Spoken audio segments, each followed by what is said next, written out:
Hi, this is Kathryn Getsky. Thank you so much for joining us today in the Hope Matrix. Super excited to have you all here today and have you listening in. And really excited about our guest today that I've been connected with recently. His name is Dr. Gharbo. He is a polytrauma and chronic pain specialist. And he reached out to me about the work on hope and the hope matrix, and I think it makes so much sense that we chat today. And I'm really excited to talk more because this is something I really want to learn about. Hopelessness is both a feeling of despair and a sense of helplessness, and I can't think of a population more kind of prone to hopelessness than those that are in chronic pain. So when you are feeling pain all the time, you are in the stress response, and it is hard to feel like you can really do anything about it. So again, I'm really grateful for Dr. Gharbo for taking the time and joining us today. How are you? I'm great, thank you. It's a pleasure to be here. I look forward to talk to you. I reached out to you because I think because you are not afraid to go for the brass ring, and the brass ring is hope. And a lot of academics can get bogged down because hope has an emotional, aspirational feeling, and they think you're not being scientific. So my goal was to be able to thread that needle. Today, I hope to use the right terminology that it will pass muster of a high academic, yet if they actually listen to my words, they don't turn off, because there is a bit of passion, because I think I can thread the ethics and the transparency of the model that I just published in the Physical Medicine Rehabilitation Clinics in North America in October of 2020. I'm faculty at VCU, Virginia Commonwealth University, and this is 24 years of my career trying to come up with something. About 5 years out of residency, I was burnt out. I had a heart arrhythmia, and I was being pressured to prescribe opioids, and I was thinking about getting out of medicine. My health was poor. And my turning point was I was going to try and figure something out. And I figured that if I figured it out for my patients, at the same time, I'd figure it out for myself. And that's actually where I'm at today. And I just, at this point, now that it's published, I just want to share it. And the reason I reached out to you again is because you're willing to go for the brass ring, and that's hope. And I just want to be able to go for that. And yet, if you share this with an academic, that it still passes the muster, their criteria, because I don't want this to be a false hope in any way. Yeah, that's wonderful. And yeah, I mean, it's such an important thing that you bring up, the kind of lack of research and muster around hope, or the perception of lack of research and muster around it, and that yet in fact hope is related to so many outcomes in life, and there's a pretty rigorous scientific kind of community that's looking into hope and hopelessness. And I'm especially excited to talk to you because it allows me to take the theory we have around hope on what it takes to get people out of hopelessness, which is both that feeling of despair and that sense of helplessness, and into a hopeful place. And use that kind of the hope theory to apply to mindsets, and specifically when you look at a population of pain. There are so many different areas of life where we can feel hopeless about, and I think the people in pain, there is a significantly high sense or feeling of hopelessness in that population, which leads to anxiety and depression and all kinds of negative life outcomes. So I think it's so important that we're talking today, and I'm excited about your paper, and congratulations on that. I know, it has been so much research and so much work on your end, and so to get that in publication must be really rewarding. So congrats on that. Thank you. Yeah, we'll be sure to we'll put a link to your site and the research itself so that people can read more about it. But yeah, let's get right into talking about it. So when we talk about hopelessness, it's both a feeling of despair and a sense of helplessness. And so the first thing we really want to get is from a sense of despair to what we call positive feelings. So how in the world do you do that when you are in extraordinary pain? Right. So one of the fundamental misperceptions about patients in chronic pain, especially when they're judged and called drug seekers or something like that people sense an element of desperation, and then with following that is an element of helplessness and hopelessness.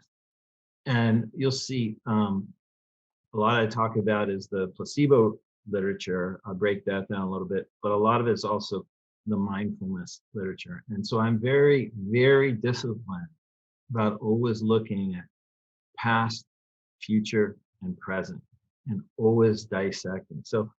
So when people think the person is in desperate need of the opioid for some sort of high, it's actually not. It's the back end of that 4-hour pill is what they're afraid of.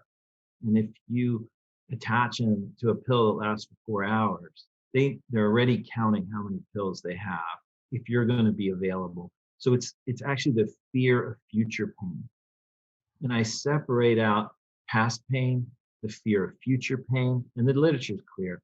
Future pain, future injury, fear of future movement, and then there's also the current pain.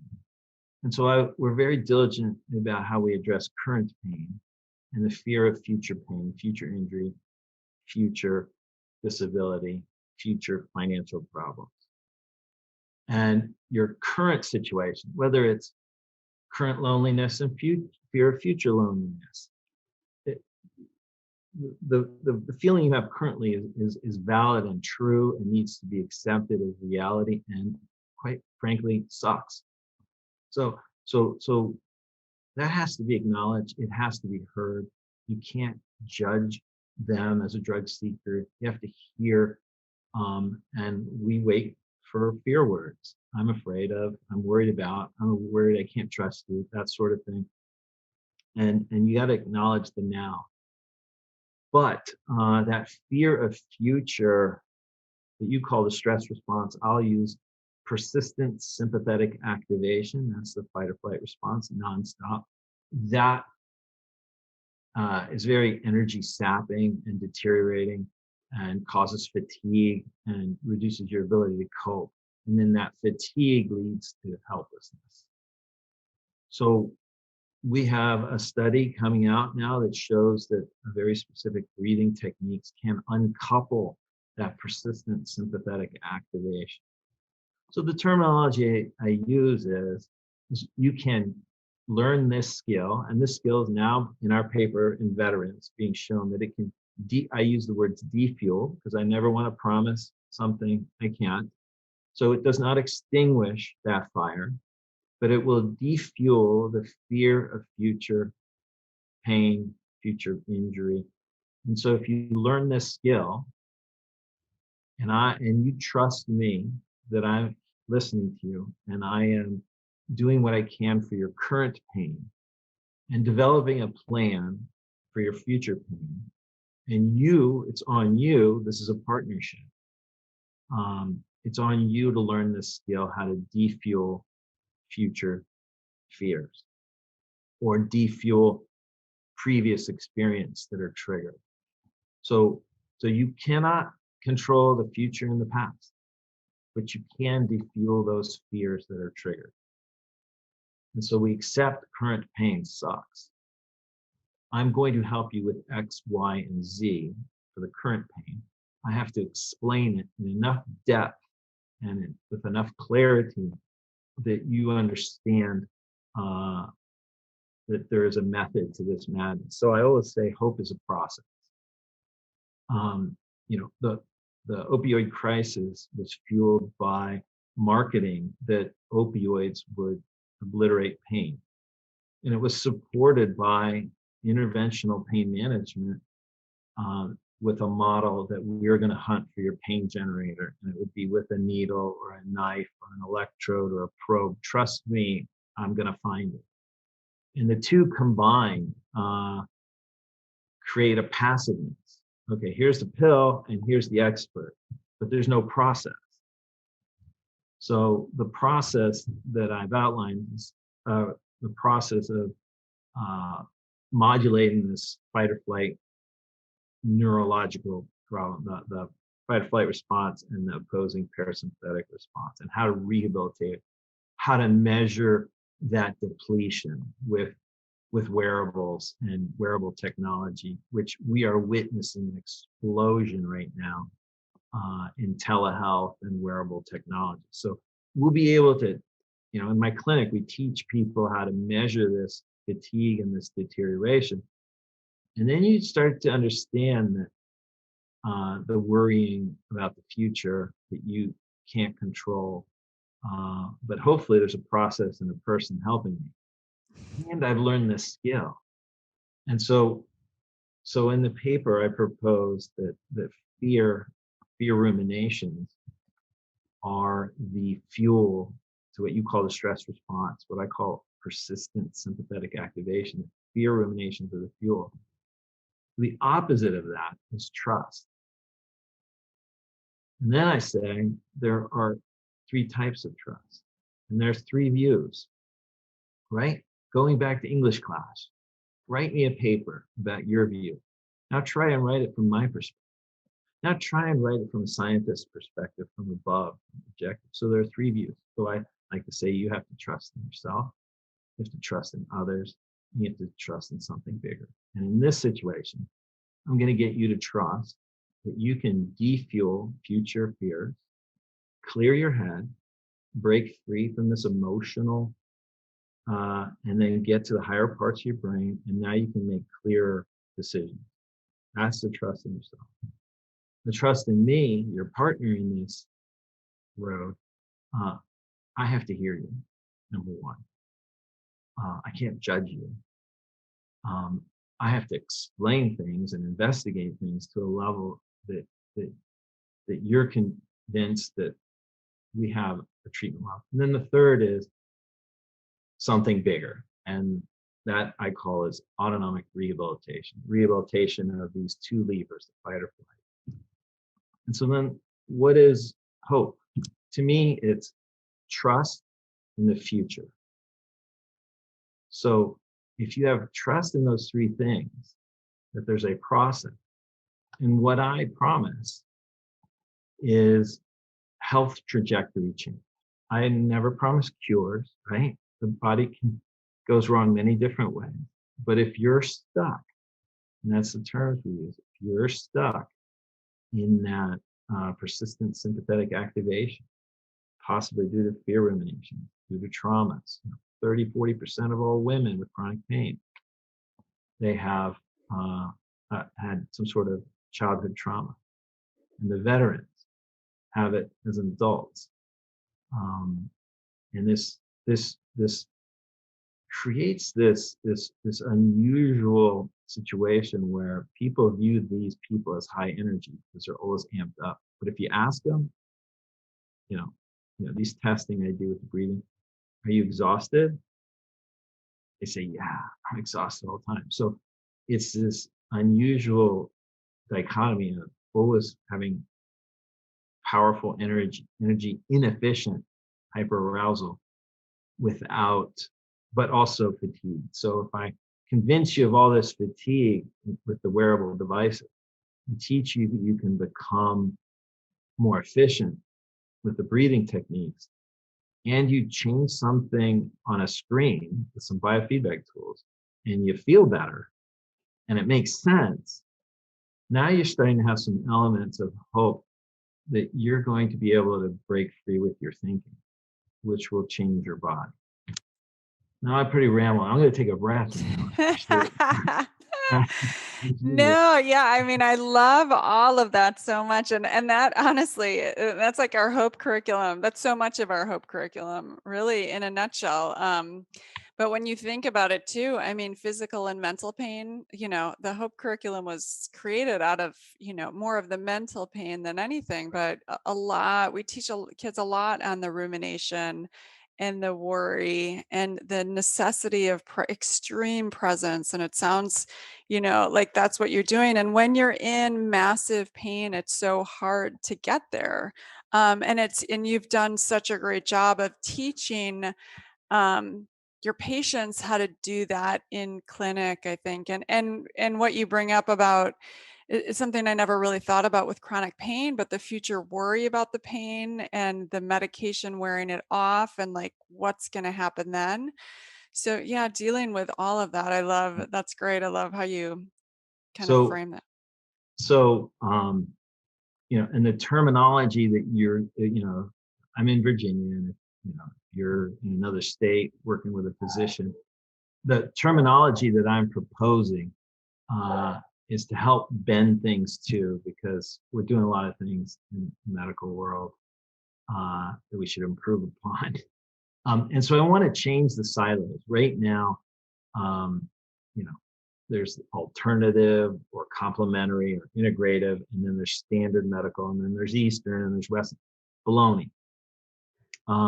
I like for pain using the terms platforms and resets. So if you're resetting your pain every 4 hours with hydrocodone and desperately trying to keep up, as you've been told by the expert, you know, stay ahead of your pain. Here, take these 120 pills a month. That is a terrible reset and a terrible platform. It will drive the arousal and the stress and the fatigue. So those silos should be broken, and different platforms could be like acupuncture, but it could also be a buprenorphine, which is an opioid, a safe, mild opioid patch. And when I prescribe that, there has to be very particular education. It's incredibly slow and safe, but it will give you the potency of an opioid with a fraction of the risk. You will not get the upswing. It's so slow. But in return, if you wear this patch all week, you'll never bottom out.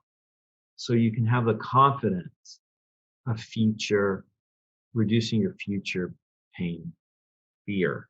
And so this buprenorphine patch can be an excellent first line uh, uh, platform. I like to say, no flower is good or evil. It's just used or misused. Opium comes from a flower. It's not inherently evil. There are ways to give it in a safe platform, but it is a terrible platform if you have to keep up with your pills 5 and 6 times a day. And then there are resets, and there's all kinds of medical and integrative. How do we develop a plan? And so I do it around, again, the autonomic nervous system, those two levers.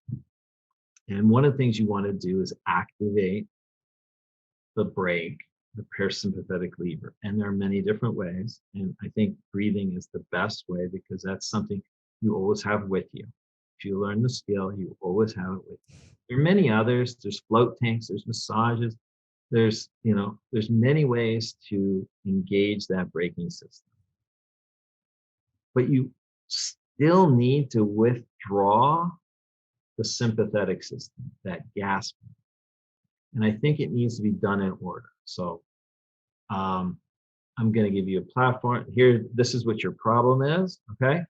And I think maybe we're going to give you this platform. Maybe it's acupuncture, maybe it's an opioid patch, maybe it's inoperable spinal stenosis, and you have medical problems and you can't decompress those nerves. And maybe we need opioids. Maybe you have a compression fracture and we need it for a few months. So maybe opioid platform is part of it. And then I want you to breathe, to be able to engage the parasympathetic lever on demand whenever you want, whenever you think you need to. But this business of letting go, so to get out of your limbic emotional centers and to get to your frontal lobes, which is where I like to say your values and your purpose are, which you forget when you're in survival mode. So you're going to engage the break with the breathing, but now you're going to need some help resetting. And there are some milder resets, milder sympathetic withdrawals like beta blockers are used sometimes for anxiety. There are integrative ways. Stellate ganglion blocks are being used for PTSD and pain, and that is, letting go of the sympathetic lever. Ketamine infusions, I think, are going to be extremely powerful reset. But the reason I use platforms and resets is so that no matter how much somebody hypes them up, the most they can ever be is a platform for your success and a reset. At the end of the day, you have to understand the process and the levers, and you'll feel more empowered when you're in charge. So should, let's say the ketamine infusion and stellate ganglion box, they're the cat's meow. You haven't learned anything. If you haven't learned to forgive yourself or learn to let go of the future, that driver will still be there. So to get from the limbic system to the frontal lobes, it's a different latching mechanism. I like to say it's letting go. It's letting go of that lever. And so that's where, if you look at the 12-step program, it's a series of letting go of things you can't control, like the past and the future. The electronic health record in my world, I can't, there's so many things I can't control. And keep trying to, and I think that ends up being counseling. So I can set you up with a platform and get you to own the activation of the parasympathetic lever. And then it's continually problem solving together on what you need to let go.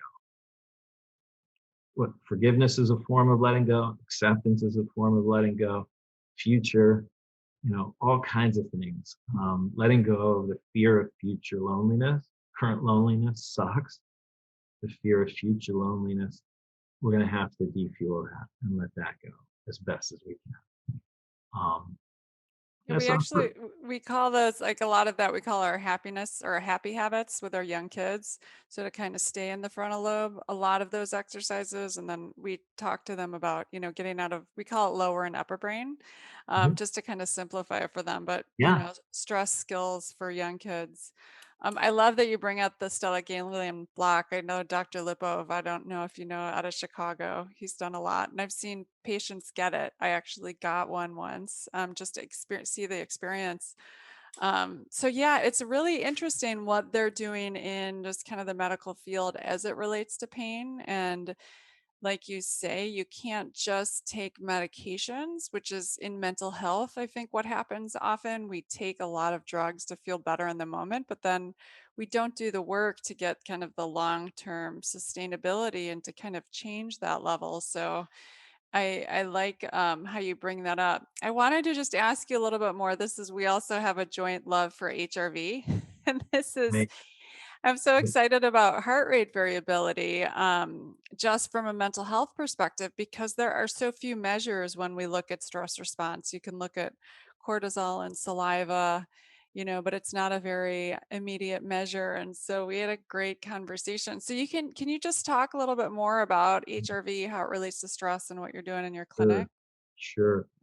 So when you get triggered by that text message or whatever that triggers you, loud noises, whatever it is, um, there's a reaction in the brain, and then there's a cascade to the heart. There's a major pathway to the heart and a major pathway, say, the adrenals, keep it simple. And then we measure things downstream. And the communication between the heart and the brain is in what's called heart rate variability. I don't want to get too deep in that, but just enough to say that this is the communication between the heart and the brain. Now, what a lot of people look at HRV as one of these downstream, cortisol is downstream, right? It goes brain, adrenal, cortisol, brain, heart, HRV? Well, you when you're stuck in the cycle, you can actually think of HRV as two steps upstream. So one step upstream from the heart is the brain. And so now we're going to do fMRI studies. We're going to do all kinds of brain medications. We want to top down you. Well, one more step upstream is actually back to HRV. So heart rate variability ends up being the whole health biomarker, the canary in the coal mine of both physical and emotional health couple. Now, when people want to make it something it isn't, they get confused. Again, when I work with a basketball team, somebody's HRV could be down. It could be because they're a freshman and they're dehydrated. It could be their parents are getting a divorce or failing calculus. So you don't know why, but that's what a clinician asks the right question. So it's the canary of the coal mine, very sensitive, but not specific for what the problem is. So now you have what I call this lodestar for polytrauma. Polytrauma is chronic pain, PTSD, concussion. Now the communication is disrupted, and maybe substance abuse disorder. And that's four things going on all over the place. Well, it's the stress, and let me step one more step back. Persistent sympathetic activation causes impairment or injury to that braking lever, the parasympathetic lever. HRV is that measure. And then everything cascades from there. When the parasympathetic system is unhealthy, you can't adapt to a text message very well anymore because you're so exhausted, you're so depleted, and you're so running hot in your limbic system, in your lower part, and you can't get in the upper part. And you're just now cycling back and forth. Well, we can measure with these wearables and get you to understand this decision is fatiguing. So with someone in chronic pain, I'll remind them, they're constantly in the argument with their neighbor. Well, let's get you back to what's your purpose. You want to break the cycle of emotional trauma for your daughter. That's her purpose. Okay, that's in your frontal lobe. How do we get you back to your frontal lobe? First, let's convince you that that argument may be exhausting and is not truly a threat with certain devices. And then the other thing is, let's turn this other device, this biofeedback device, this breathing device, turn that from red to green, save some energy, feel better. And after you feel better and save some energy, now get in your frontal lobe and remember, what's your purpose? Is it to win the argument with the neighbor? Or is it to make sure you don't lose your temper on something silly with your daughter because you're trying to break the cycle? And that's a real world example of how we use these. I need two data points. One, to convince you not to waste energy anymore in this lower part of the brain. That's the HRV wearables. Now I need another device, and they're going to end up all being in one device. But I need another device that I can hold you accountable in a thoughtful and kind way. Hold you accountable. Look, you've already shown that you can do this in a safe environment in our office. You need to do it now in the real world. And ideally, you can take it to some sort of art form and creativity. That the heart rate variability biofeedback tools are just training. We want to get you do it in the real world, really in that argument, and then someday you're going to do it with sketching or music or playing the piano and again, I'm not doing what you and I are doing. Many people have done. I love the fact you're one of the few who's just ready to go for it all, and as long as the ethics are in order, you can. And that's exactly what you're doing. What I'm hoping to do is to provide a template that meets science scrutiny. Yep. Yeah, absolutely. Um, I really like, how you talk about wasting energy with the neighbor and how that depletes us. I think about people in traffic and how many people get so upset all the time, every day in traffic, and what that must do to our entire system. right? So everybody has a physical and emotional byproduct of persistent sympathetic activation. And my um, the manifestations of mine was atrial fibrillation, Mm. heart arrhythmia, anger, and speeding tickets. Thankfully, nobody got hurt. I'm through that. But yeah, I had a little let's call it road irritation. Um, and one of the things that at the end of the day, so anger is a big obstacle for pain patients, and rightly so.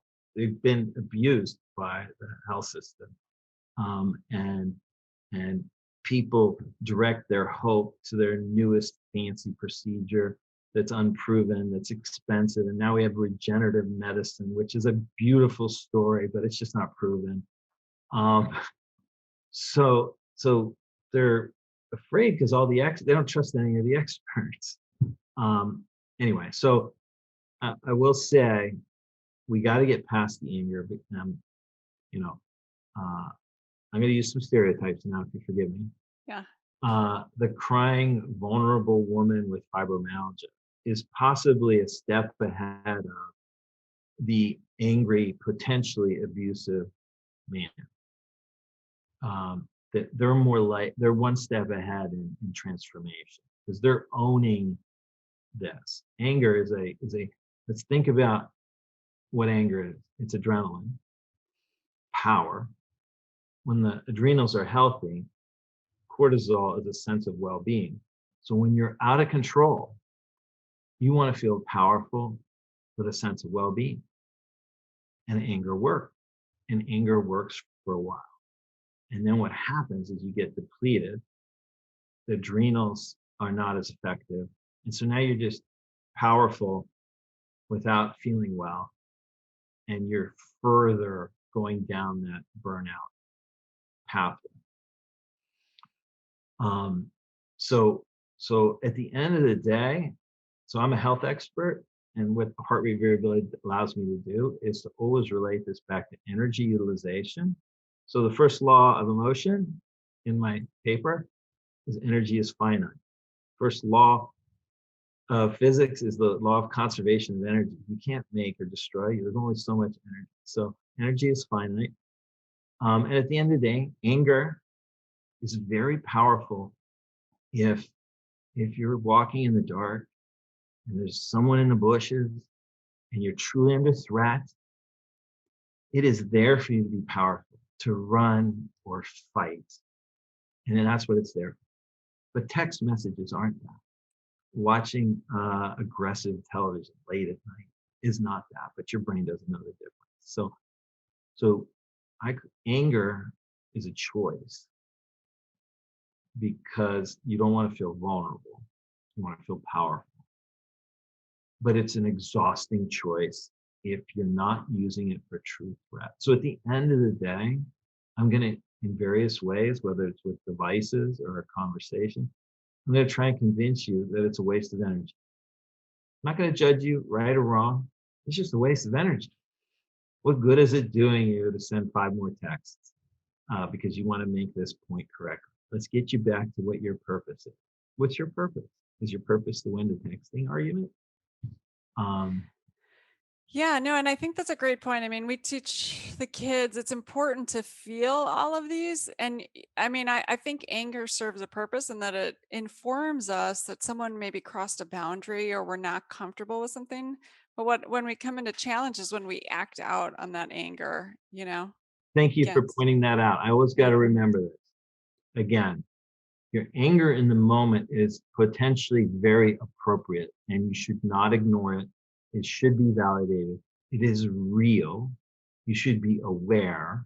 Now, what are you going to do with that energy? I would say you need to learn the skill to defuel it. Yes. Yes. Sometimes you can use it. Sometimes you do have to punch or run, rarely.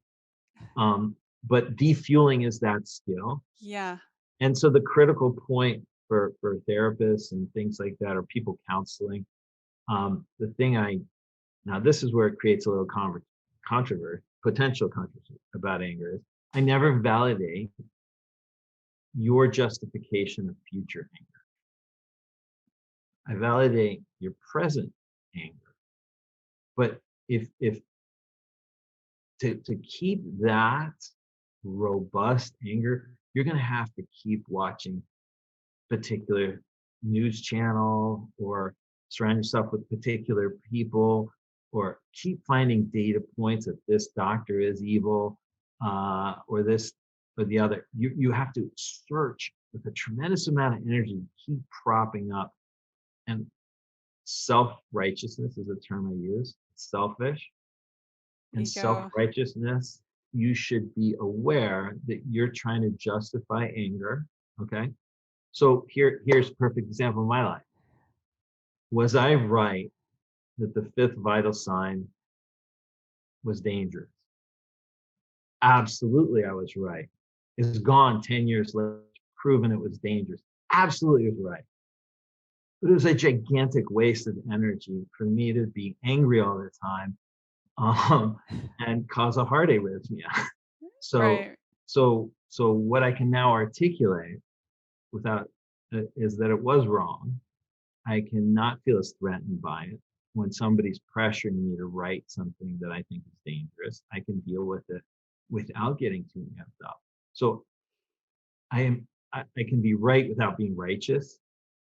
I can defuel what's my so I this is how I articulate it. That dilemma for 15, 20 years of my career was opioid urgency, opioid kindness versus opioid safety. I know the answer to that when I'm thinking clearly. When I'm not thinking clearly, I'm just mad. Yeah. Right. Um, so at the end of the day, I wasted a phenomenal amount of energy, and I hope to pass that along to other people to waste less energy Hmm. and Yeah. stay healthy and Yeah. stay in line with purpose.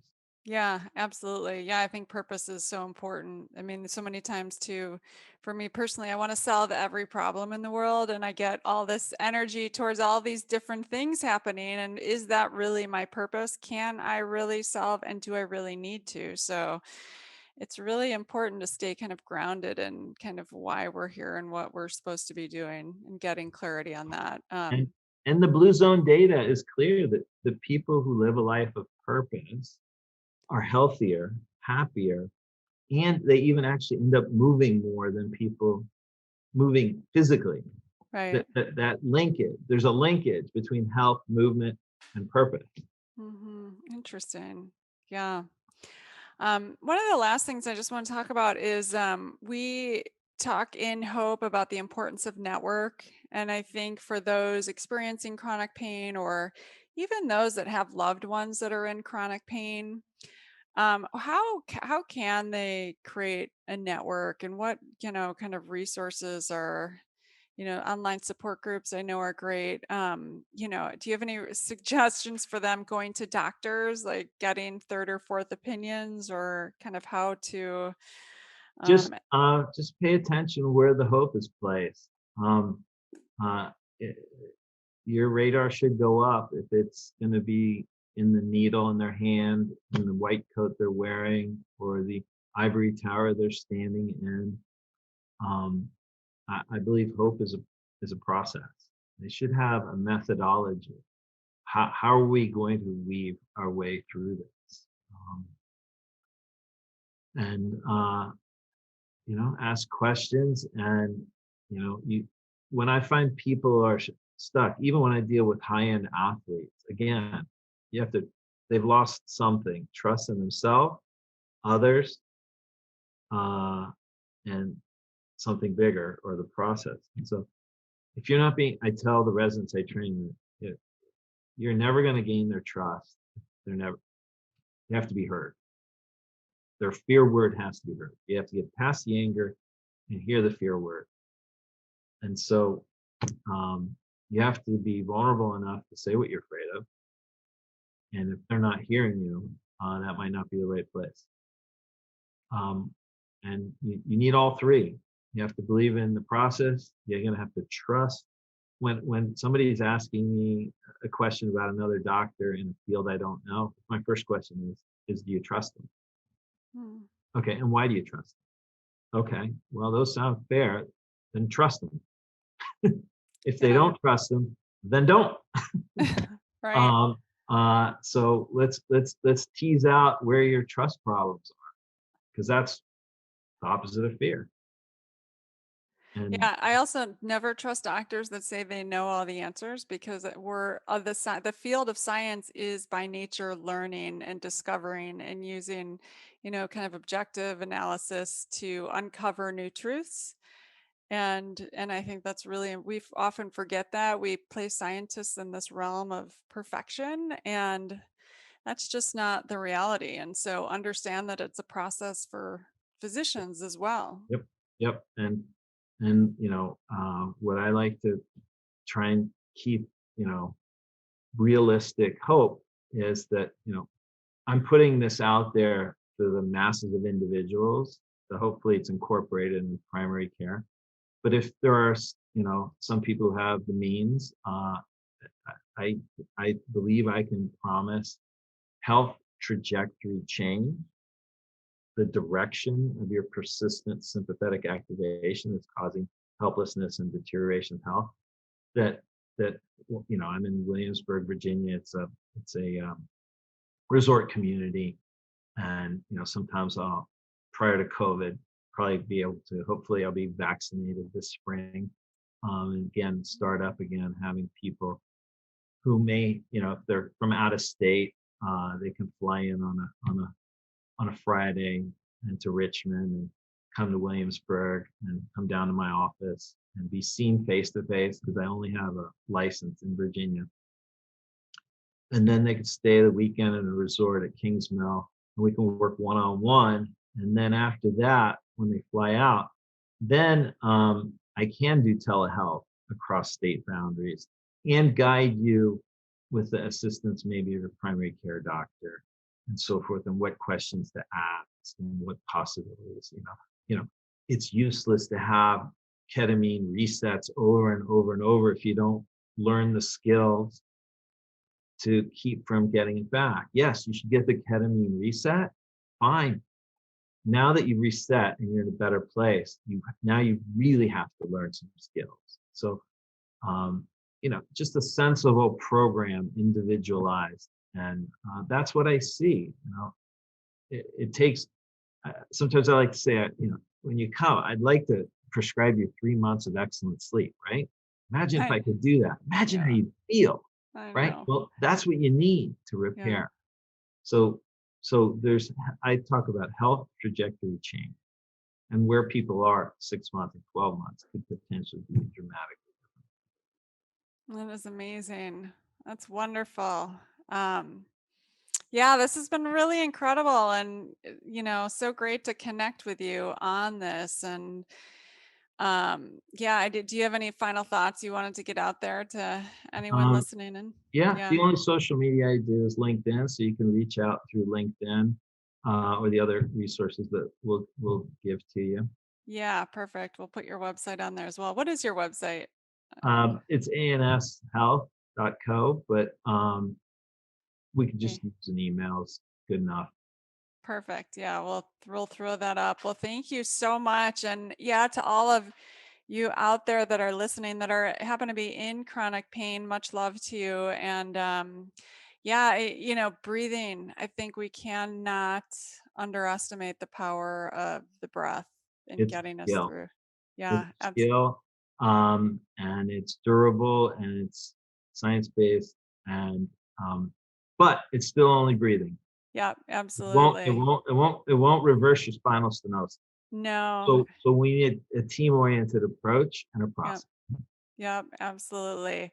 Well, wonderful. So thank you for listening today, everyone. And thank you so much, Dr. Garbo, for joining us and chatting with us at the Hope Matrix, and sharing your expertise with the world. I really appreciate it. And it's been so wonderful getting to know you. And I'm really looking forward to working too more with you. So super exciting. All right, great. Thank you. Awesome. Thanks.